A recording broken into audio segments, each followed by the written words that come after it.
السلام علیکم۔ بہت پہلے کی بات ہے، ایک غریب عورت تھی۔ اس کے ہاں ایک لڑکا پیدا ہوا۔ پنڈتوں اور نجومیوں نے کہا یہ لڑکا بڑا خوش قسمت ہے، 14 برس کی عمر میں بادشاہ ہوگا۔ ایک دن ایسا اتفاق ہوا کہ بادشاہ کے آدمیوں نے اس کو یہ خبر پہنچائی کہ ایک ایسا لڑکا پیدا ہوا ہے جو 14 برس کی عمر میں شہزادی سے شادی کرے گا۔ بادشاہ بہت برے دل کا آدمی تھا۔ یہ خبر سنتے ہی وہ کہنے لگا لڑکے کو جس طرح بھی ہو جان سے مار دینا چاہیے۔ یہ سوچ کر گھومتا گھماتا لڑکے کے گھر پہنچا اور اس کے ماں باپ سے کہا یہ لڑکا مجھے دے دو، میں اس کو پالوں گا۔ پہلے تو ماں راضی نہ ہوئی، مگر بادشاہ کے ڈرانے اور دھمکانے سے مجبوراً راضی ہو گئی۔ بادشاہ لڑکے کو لے کر ایک جنگل میں گیا اور وہاں ایک بکسے میں بند کر کے دریا میں چھوڑ دیا۔ بادشاہ جس وقت بکسے کو دریا میں ڈال رہا تھا، جنگل کی پریاں سیر کے لیے آئی ہوئی تھیں۔ یہ دیکھ کر پریاں رک گئیں۔ پریاں بڑے نیک دل کی تھیں۔ اس کو بے گناہ بچے پر رحم آ گیا۔ بادشاہ جب بکسے کو دریا میں ڈال کر چلا گیا تو پریوں نے بکسے کی حفاظت شروع کی، لوری گاتی ہوئی اور بکسے کو آہستہ آہستہ دھکیلتی ہوئی دور لے گئیں۔ خدا کا کرنا ایسا ہوا کہ دریا کے کنارے ایک بہت بڑے زمیندار کا مکان تھا۔ اس زمیندار کی کوئی اولاد نہ تھی۔ اس دن زمیندار کی بیوی نہانے آئی تھی۔ اس نے تیرتا ہوا بکسا دیکھا تو اپنے آدمی کو بھیج کر نکلوایا اور یہ دیکھ کر بے حد خوش ہوئی کہ بکسے میں ایک بے حد خوبصورت بچہ لیٹا ہوا ہے۔ بچے کو پا کر بے حد خوش ہوئی اور مارے خوشی سے کلیجے سے لگا لیا، منہ چوما اور خوشی خوشی گھر چلی گئی۔ گھر پہنچ کر شوہر سے کہا خدا نے اپنی طرف سے مجھ کو یہ بچہ دیا ہے، میں اس کو اپنا بیٹا بناؤں گی اور اس کو پالوں گی۔ شوہر بھی بڑا خوش ہوا کہ منہ مانگی مراد پائی۔ زمیندار کی بیوی نے بڑی محنت سے لڑکے کو پالا۔ ہوتے ہوتے 14 برس ہو گئے۔ بچہ جوان ہو کر بہت ہی خوبصورت نکلا۔ زمیندار اور اس کی بیوی دونوں لڑکے کو دیکھتے اور مارے خوشی کے پھولے نہ سماتے۔ ایک دن بادشاہ شکار کھیلنے گیا۔ چلتے چلتے بہت دور نکل گیا اور رات ہو گئی۔ بادشاہ نے سپاہیوں کو دوڑایا کہ جا کر دیکھو کہ کوئی ٹھہرنے کی جگہ ہے۔ سپاہی نے آ کر عرض کیا کہ حضور، یہاں سے تھوڑی دوری پر دریا ہے اور اس کے کنارے زمیندار کا مکان ہے۔ بادشاہ سپاہیوں کے ساتھ زمیندار کے مکان پر پہنچا۔ زمیندار نے بڑی عزت کی، خوب کھلایا پلایا۔ جب بادشاہ کھا پی چکا تو اس نے زمیندار سے پوچھا تمہارا کوئی لڑکا بھی ہے؟ زمیندار نے اس لڑکے کی طرف جو کہ نزدیک ہی کھڑا تھا اشارہ کر کے کہا میرا اپنا لڑکا تو نہیں، مگر مجھ کو بھی اللہ نے یہ دولت دے ہی دی، بس اب یہی میرا لڑکا ہے۔ بادشاہ نے پوچھا تم کو یہ لڑکا کہاں اور کیسے مل گیا؟ زمیندار نے کہا آج 14 برس ہوئے، میری بیوی ایک دن دریا میں نہا رہی تھی، اس نے دیکھا کہ ایک بکسا بہتا ہوا جا رہا ہے، آدمی بھیج کر بکسا نکلوایا، یہ بچہ اسی بکسے میں تھا۔ میری بیوی اس بچے کو دیکھ کر بے حد خوش ہوئی اور اپنا لڑکا بنا کر پال لیا۔ یہ ہمارا لڑکا 14 برس کا ہے اور یہی ہماری پونجی ہے۔ بادشاہ زمیندار کی باتیں سن کر سوچ میں پڑ گیا۔ بادشاہ سمجھ گیا کہ یہ وہی لڑکا ہے جس کو اس نے بکسے میں بند کر کے دریا میں پھینک دیا تھا۔ بادشاہ لڑکے کی جان لینے کے لیے نئی ترکیبیں سوچنے لگا۔ ایک اور ترکیب سوجھ ہی گئی۔ بادشاہ نے زمیندار سے پوچھا کیا تمہارا لڑکا میرا ایک کام کر دے گا؟ زمیندار نے جواب دیا بڑی خوشی سے حضور۔ بادشاہ نے کہا کہ اچھا، اپنے لڑکے کو میرا یہ خط دے کر کہو کہ فوراً شاہی محل چلے جاؤ اور رانی کو یہ خط دے دے۔ زمیندار نے ہاتھ باندھ کر عرض کیا کہ رات کا وقت ہے، راستے میں بڑا گھنا جنگل پڑتا ہے، اگر کوئی حرج نہ ہو تو کل صبح لڑکا چلا جائے۔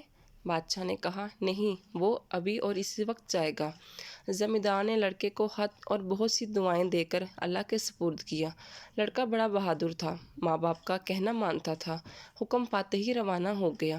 لڑکا آدھی رات کے قریب جنگل کے بیچ میں پہنچا اور تھک گیا۔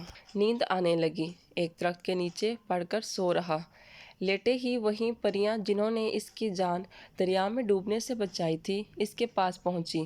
پریوں نے اس کے ہاتھ سے خط لے لیا اور کھول کر پڑھا۔ اس میں لکھا تھا جیسے ہی یہ لڑکا پہنچے اس کو فوراً قتل کر ڈالنا۔ پریوں نے کہا اچھا یہ بات ہے، وہ خط رکھ لیا اور دوسرا خط لڑکے کے پاس چھوڑ دیا۔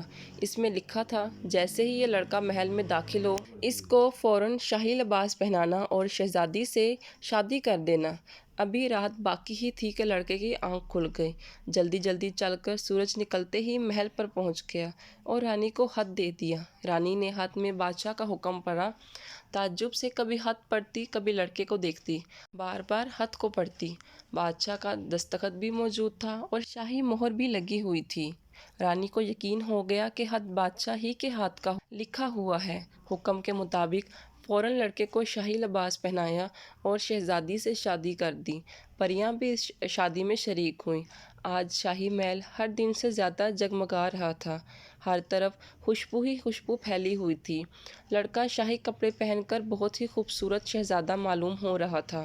رانی اس شہزادے کو بار بار دیکھتی اور خوشی سے پھولے نہ سماتی۔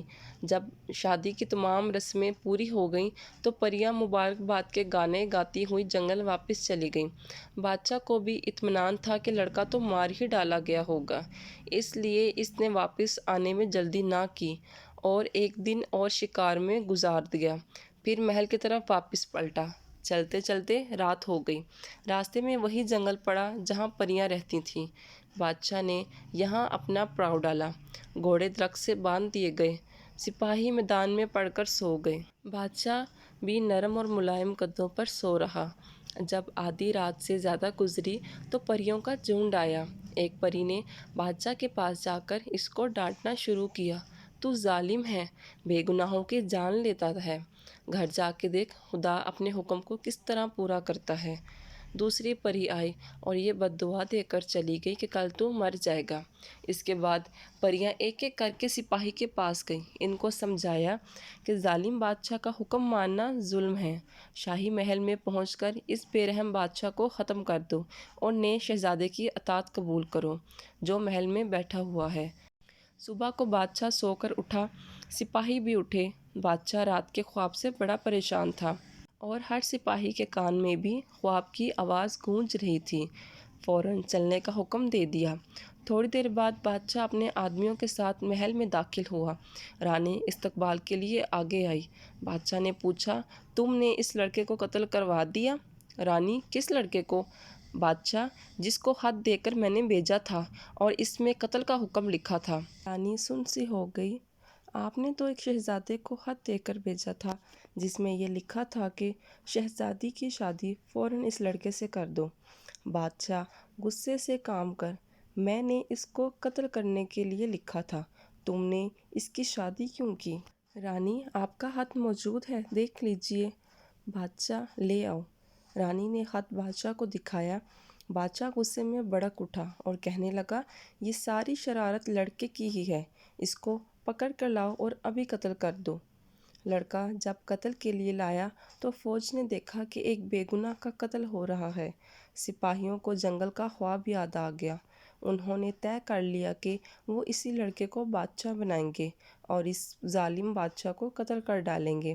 پھر کیا تھا، پوری فوج لڑکے کے ساتھ ہو گئی، بادشاہ کو قتل کر ڈالا اور لڑکے کو تخت پر بٹھا دیا۔ اب سب لوگ ہنسی خوشی زندگی رہنے لگے۔